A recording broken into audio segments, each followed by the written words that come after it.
Hi guys, current affairs క్వశ్చన్స్కు స్వాగతం సుస్వాగతం. ఈ వీడియోలో మనం అక్టోబర్ నెలకు సంబంధించిన కరెంట్ అఫైర్స్ను తెలుసుకుందాం.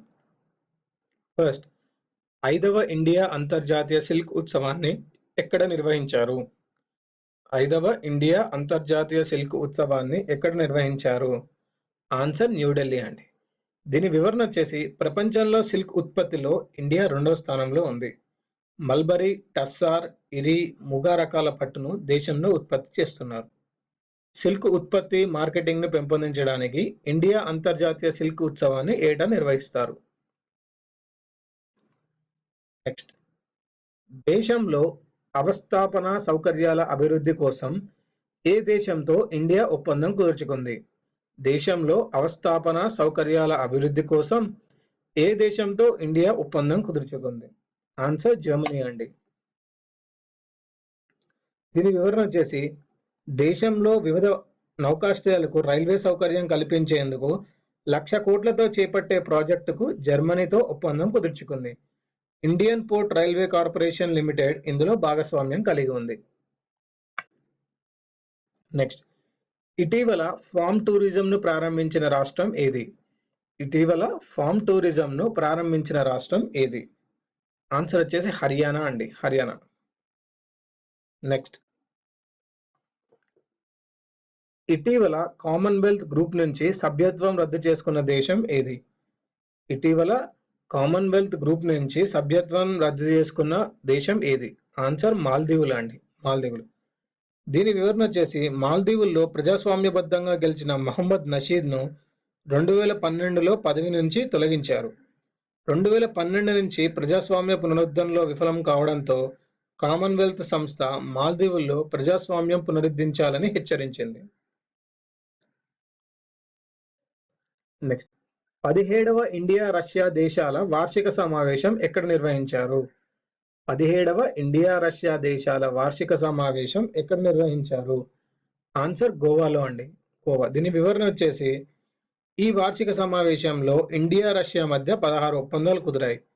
S-400 ఎయిర్ డిఫెన్స్ వ్యవస్థ, 4 అడ్మిరల్ గ్రిగోవిచ్ క్లాస్ మిసైల్ నిర్మాణం, కమోవ్కా 226 హెలికాప్టర్లు, ఆంధ్రప్రదేశ్లో, హర్యానాలో స్మార్ట్ నగరాల అభివృద్ధి, రష్యా నుంచి ఇండియా గ్యాస్ పైప్ లైన్ల నిర్మాణం వంటి వాటిపై ఒప్పందాలు జరిగాయి. నెక్స్ట్, శ్రీ మహర్షి వాల్మీకి జయంతి పురస్కారం 2016కు ఎంపికైంది ఎవరు?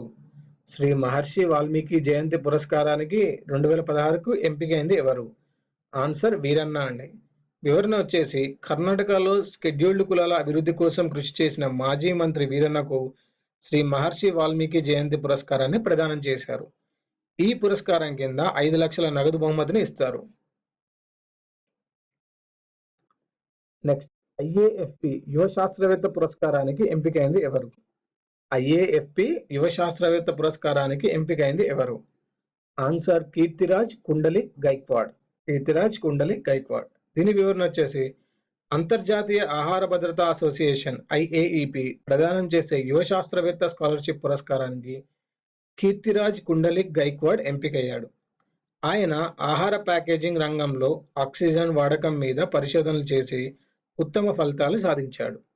ఈ పురస్కారం కింద $2,000 నగదు బహుమతి లభిస్తుంది. నెక్స్ట్, ప్రతిష్టాత్మక గోల్డెన్ ఫుడ్ పురస్కారం 2016కు ఎంపికైంది ఎవరు? ప్రతిష్టాత్మక గోల్డెన్ ఫుడ్ పురస్కారం 2016కు ఎంపికైంది ఎవరు? సో ఆన్సర్ వచ్చేసి గ్లియాన్ లూగి బఫోన్, గ్లియాన్ లూగి బఫోన్. వివరణ వచ్చేసి, ఫుట్బాల్ క్రీడలో అత్యుత్తమ ప్రతిభ కనబరిచిన వారికి ఈ పురస్కారం ప్రదానం చేస్తారు. 2016 అవార్డుకి ఇటలీ క్రీడాకారుడు గియానుగి బఫిన్ ఎంపికయ్యాడు. నెక్స్ట్, ఆరవ ప్రపంచ వుషు ఛాంపియన్షిప్స్ లో బంగారు పతకం సాధించింది ఎవరు? ఆన్సర్ యంగ్ కోమ్ జాసన్. వివరణ వచ్చేసి, 6వ ప్రపంచ wushu championship 6th world junior wushu championship బల్గేరియాలోని బౌర్గస్లో నిర్వహించారు. మణిపూర్కి చెందిన జాస్యోన్ కోమ్ 52 కేజీల విభాగంలో బంగారు పతకం గెలుచుకున్నాడు. వుషును 1949లో చైనాలో అభివృద్ధి చేశారు. ఇది చైనా మార్షల్ ఆర్ట్స్ గా ప్రసిద్ధి. నెక్స్ట్, అంతర్జాతీయ పేదరిక నిర్మూలన దినోత్సవంను ఏ రోజున నిర్వహిస్తారు? అంతర్జాతీయ పేదరిక నిర్మూలన ఏ రోజున నిర్వహిస్తారు? సో అక్టోబర్ 17 అండి వివరణ. దీని వివరణ వచ్చేసి 1987లో మొదటిసారిగా అంతర్జాతీయ పేదరిక నిర్మూలన దినోత్సవాన్ని నిర్వహించారు. 2016 ఇతివృత్తం moving from humiliation and exclusion to participation, ending poverty in all its forms. ఇవండి అక్టోబర్ నెలకు సంబంధించిన కరెంట్ అఫైర్స్. ఈ వీడియో మీకు నచ్చినట్టయితే లైక్ చేయండి, సబ్స్క్రైబ్ చేయండి, షేర్ చేయండి. వచ్చే వీడియోలో మరికొన్ని కరెంట్ అఫైర్స్తో కలుద్దాం.